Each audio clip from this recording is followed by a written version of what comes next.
Impact segment tonight, Charles Krauthammer making a rare appearance here in New York City, the city of his birth. So I can't predict this thing, can you? No, and nobody can because there are too many coin flips. So if you're pretending that you know which way they're going to go, what you can do is to say, if her advantage, Hillary's advantage in the popular vote is 4%, which is the RCP, roughly the RCP average. It's in the Fox poll. At that point, it's hard to imagine that you lose the electoral vote. That's a pretty big margin. Now, a lot of it, of course, is wasted for Democrats in New York, California, etc. Right. Someone says about 3%.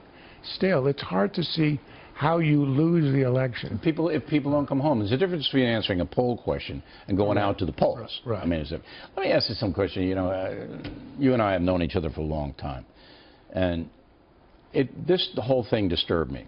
This whole election cycle, everything about it. I didn't think this was classy. I don't think either of the candidates understood what a president of the United States should be. I don't think either one of them do. Okay, my opinion. I could be wrong. Do you think Hillary Clinton is a corrupt woman? Do you think she is corrupt? I do think she is, and she and her husband.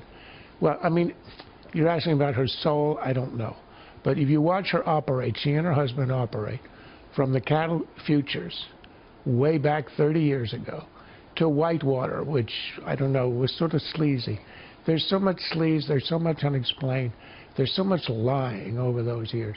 Look, Bill Sapphire called her a congenital liar. The late Bill Sapphire, New York Times columnist. A great columnist 20 years ago. Right. So he wasn't even aware of the next 20 years of lying. So I think every American voter who's paying attention knows that Hillary Clinton, I'm not going to look into her soul either, has a very difficult time with ethics. Would that be fair? Well, yes. I mean, okay. Look. So every American voter knows that she is, right. You're going to give her power if she wins. Vast power, almost unlimited, most powerful person in the world, and she's ethically challenged. Look, that disturbs me. A lot of our presidents, probably a good number, I won't say a majority, of our politicians are ethically challenged. But, we don't know it.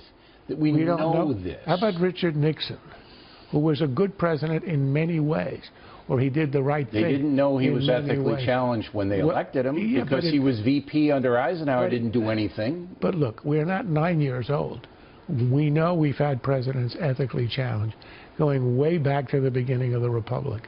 So to me, that is not sui generis. It's not shocking. You are not upset by it? I would not support her. I would vote for her for that reason. But see, I'm generally upset. Yeah, I don't want... What about her husband? Did he upset you? Sometimes.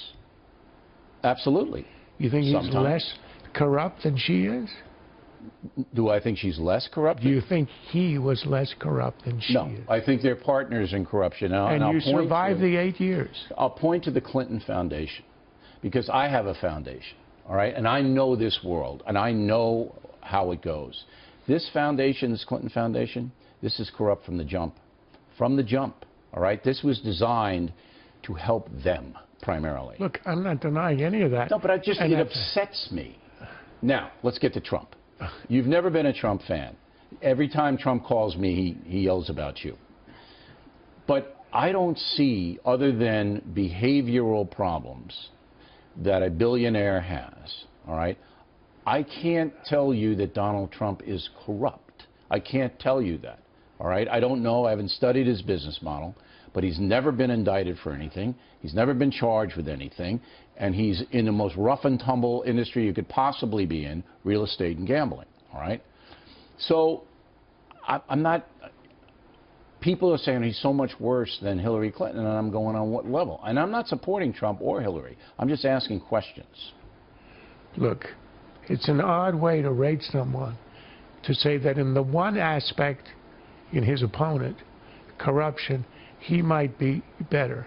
Because I could turn it around on you and say, well, she is competent, she is knowledgeable, she knows a lot of things, she's been involved in policy, and in a way that would put him to shame. And then I could turn it So around. each of them- I can turn it hold on. around on you and say she was ineffective as Secretary of State. She mucked up the Middle East in a way that I've never seen anything mucked up. Her and the president, all right? And while she was Senator of New York, she didn't do jack other than to get money in here for 9/11. Upstate New York is a disaster. She didn't do anything for them at all. So I could turn that around on you. Look, the point is, she was a politician. I agree with everything you wrote. You said, I've written that, about her foreign policy is a disaster. I think I was ahead of the pack on that. And I look back on her 8 years. I look back on her 8 years in the Senate as well, and the accomplishments are not there. Right. In fact, I remember writing about a year ago and saying, people say what a great Secretary of State she was. Name me. Give me something. Give me anything. I agree with you. I think I said it on this. I had two experts. But the point is Go ahead. that to say that she is not the candidate I would choose for the presidency is not to make the case for Donald Trump. He has deficiencies in knowledge, in temperament, in lack of policy that you can't point to her. She has things she brings. He has things he brings. I don't think either should be president.